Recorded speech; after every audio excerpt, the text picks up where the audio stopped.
आज हम पढ़ेंगे राजस्थान की मध्यकालीन प्रशासनिक व्यवस्था।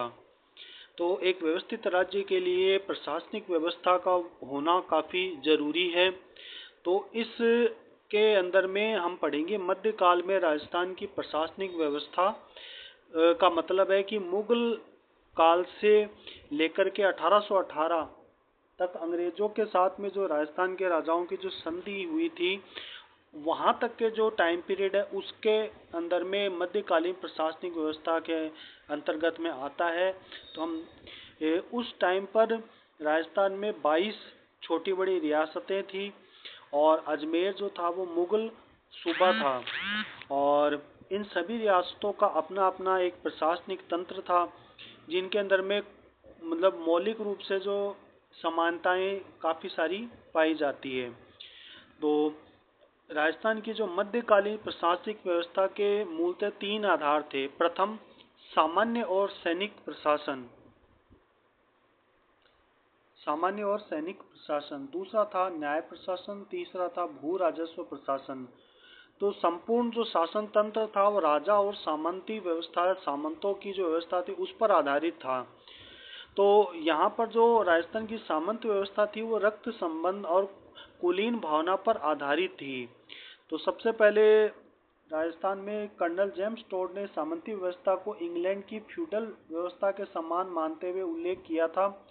पर फ्यूडल व्यवस्था और राजस्थान की जो सामंत व्यवस्था थी उसमें अंतर था। सामंत व्यवस्था में राजा अपने जो है वो रक्त संबंध वाले और अपने ही जो गोत्र है, समाज है, उन्हीं में से सामंतों को नियुक्त करता था अपने राज्य के अलग अलग भूभाग के ऊपर में।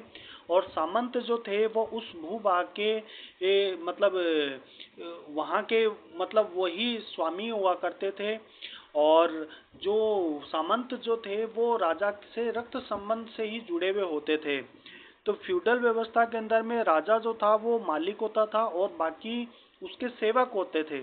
जबकि सामंती व्यवस्था के अंदर में सामंत उसके राजा के पहले सेवक नहीं हुआ करते थे और राजा से ही उनका घरेलू संबंध हुआ करता था सामान्य रूप से।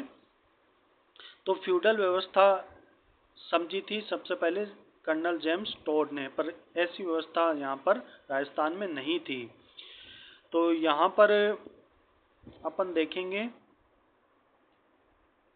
राजा जो था और सामंत जो थे वो सेवक के रूप में नहीं थे। सामंती व्यवस्था रक्त संबंध और कुलीन के ऊपर में, कुलीन भावना के ऊपर में आधारित थी। तो मूल तत्व क्या होता था सामंत व्यवस्था का कि शासक पिता की मृत्यु के बाद में उसका जो बड़ा जो पुत्र होता था वो राजा बनता था। और राजा अपने छोटे भाइयों को क्या करता था, भूमि आवंटित कर देता था। और भाई बंधुओं को वो जो भूमि आवंटित कर देता था तो वो उस भूमि के क्या कहलाते थे, सामंत कहलाते थे। और सर्वोच्च उनमें राजा होता था और बाकी सब उसके जो भाई बंधु होते थे वो सामंत होते थे। तो मध्यकाल में जो भूस्वामी सामंत होते थे उनको सामंत जागीरदार कहा जाने लगा। और सामंत जागीरदार पर सामंत का जन्मजात अधिकार माना जाता था। अर्थात राजा जो था वो सामंत जागीर को खालसा या अपने अधीन के केंद्र की भूमि मतलब स्वयं के अधीन नहीं कर सकता था, पुनः सम्मिलित नहीं कर सकता था। सामंत व्यवस्था को इस प्रकार परिभाषित किया गया कि सामंत व्यवस्था रक्त संबंध पर आधारित एक कुलीन प्रशासनिक सैनिक व्यवस्था थी, जिसमें राजा समकक्षों में प्रमुख होता था। राजा का एक परिवार, राज्य में को एक परिवार और राजा को उसका प्रमुख माना जाता था। तो इस प्रकार से जो व्यवस्था थी वो राजस्थान में बनी हुई थी। फिर आता है सामंत व्यवस्था का प्रारंभ। तो सामंत व्यवस्था कब प्रारंभ हुई इसका कोई निश्चित मत तो नहीं है। प्रोफेसर राय चौधरी ने इसका उदय काल 6ठी शताब्दी को माना है। प्रोफेसर डी कोशाम्बी ने गुप्त काल के बाद में सामंत व्यवस्था का विकास काल माना है।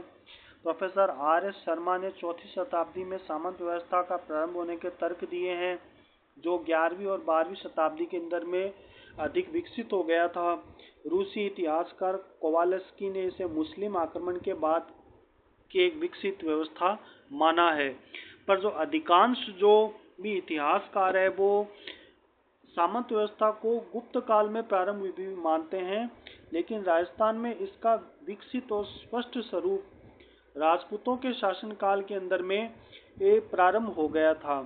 तो राजस्थान के अंदर में विभिन्न भूभाग के ऊपर में जो विभिन्न शाखाएं थी, चौहान, गुहिल, सिसोदिया, राठौड़, कछवाहा, भाटी, हाडा आदि ने अपना राज्य स्थापित किया और उनकी जो रियासतें थी उनकी सुरक्षा और सामान्य प्रशासनिक व्यवस्था जो थी वो राजा, उसके परिवार और उसके कुल के जो संबंधी थे और विश्वस्त सेना नायक थे उन्हीं के द्वारा चलाई जाती थी। तो उनको राजा अपनी जागीरें देकर के सामंत बना लेता था और कालांतर में रक्त संबंध कुलीन परंपरा से ही जुड़ी हुई बनी रही।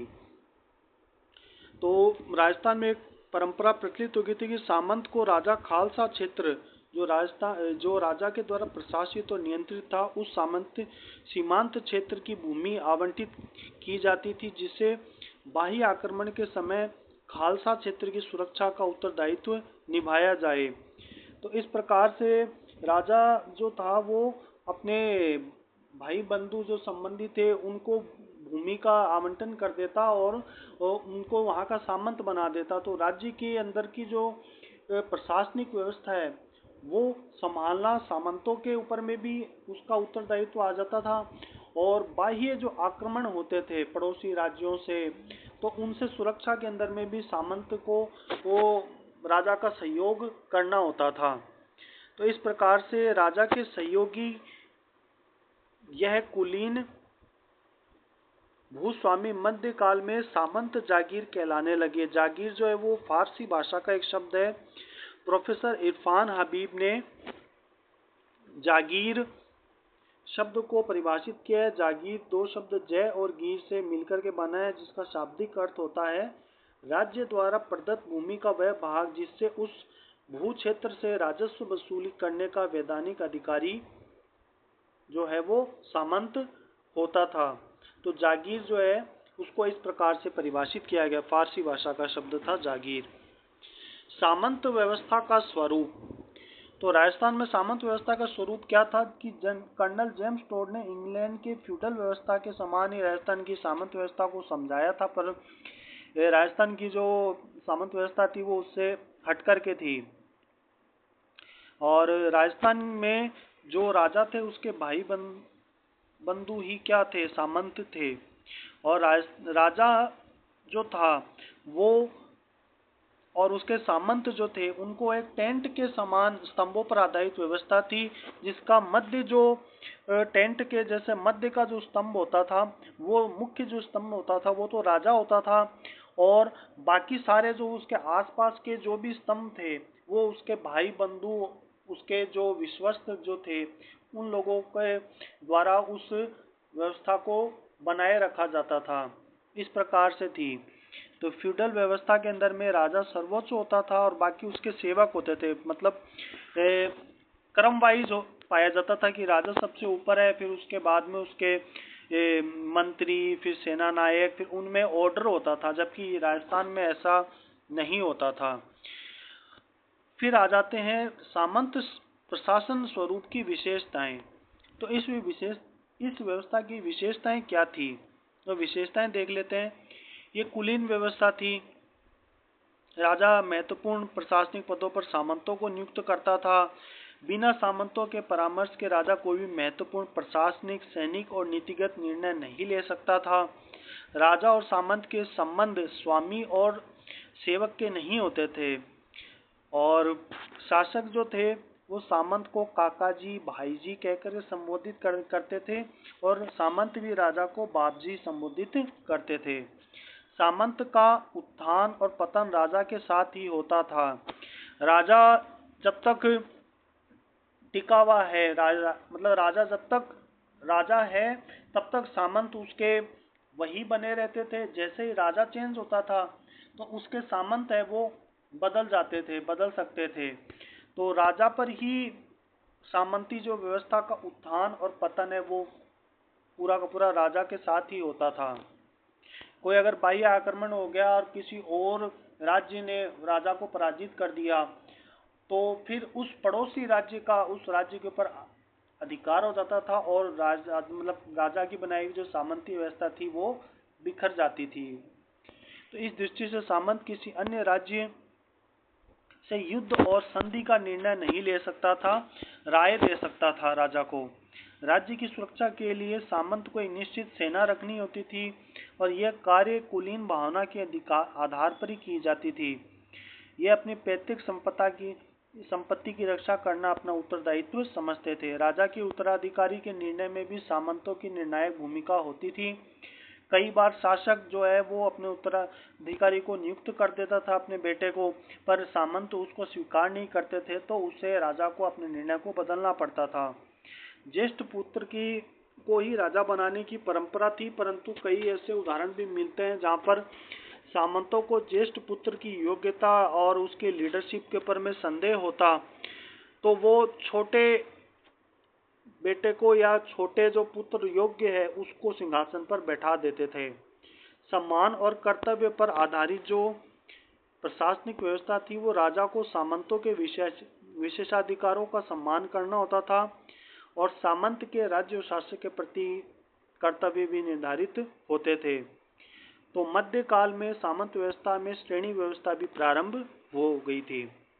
तो मध्यकाल में जो सामंत व्यवस्था उसके अंदर में कुछ चेंजेस आए थे। उन चेंजेस को हम देखेंगे क्योंकि मध्यकाल में जब इस्लामिक सत्ता दिल्ली में हो गई थी तो राजस्थान में जो राजपूत जो शासक थे तो उनकी बनाई हुई जो व्यवस्था जो पहले चली आ रही थी उसमें कुछ चेंज हुए थे। तो परिवर्तन होने स्वाभाविक थे कि 1562 के अंदर में अकबर का राजपूतों से संबंध और संधि का युग प्रारंभ हो गया था। तो इस संपर्क से राजस्थान की विभिन्न रियासतों में सामंती व्यवस्था जो थी वो क्या हो गई कि राजा की निर्भरता सामंतों पर कम हो गई, क्योंकि जो मुगल जो सेना थी वो प्रोटेक्शन दे रही थी और बाह्य जो आक्रमण थे वो कम हो गए तो फिर उसके बाद में सेना या सामंतों की राजा को उतनी ज्यादा निर्भरता नहीं रही, कम हो गई। तो इस वजह से राजा जो थे वो अपने आप को सर्वोच्च मानने लग गए। तो सामंत जो थे उनको फिर क्या किया गया, थोड़ा सा डाउन किया गया। तो इस प्रकार से जो मध्यकाल में जो सामंती व्यवस्था थी उसमें उसका स्वरूप में थोड़ा सा अंतर आ गया था। संधि के बाद में शासक जो थे वो मुगल मनसबदार बन गए थे, उनको मुगल संरक्षण प्राप्त हो गया था और युद्ध की स्थिति थी वो लगभग समाप्त हो गई थी। फिर भी युद्ध होते थे यदा कदा, सहयोगी की स्थिति में परिवर्तन आ गया था। तो इस कारण से जो सामंत प्रशासनिक व्यवस्था पर एक प्रमुख प्रभाव पड़ा कि सामंत की स्थिति सहयोगी के स्थान पर सेवक की हो गई थी और यद्यपि सैद्धांतिक रूप से शासक के समकक्षी थे सामंत, परंतु व्यवहारिक रूप में अब स्थितियां बदल चुकी थी। तो राजा अब अपने आप को स्वामी के जैसे व्यवहार करने लगा और सामंतों को अब जो है वो उतनी ज्यादा तवज्जो पहले से कम मिलने लगी। तवज्जो तो मिलती थी। अब तक सामंत राजा की मृत्यु के बाद उसके उत्तराधिकारी के मामले में निर्णायक भूमिका निभाते थे, परंतु अब क्या होने लगा कि मुगल जो सत्ता थी वो अब विवाद की स्थिति के अंदर में निर्णायक भूमिका निभाने लगी कि इसको राजा बनाया जाए और इसे राजा नहीं बनाया जाए। तो इसके अंदर में जो मुगल जो थे वो हस्तक्षेप करने लगे।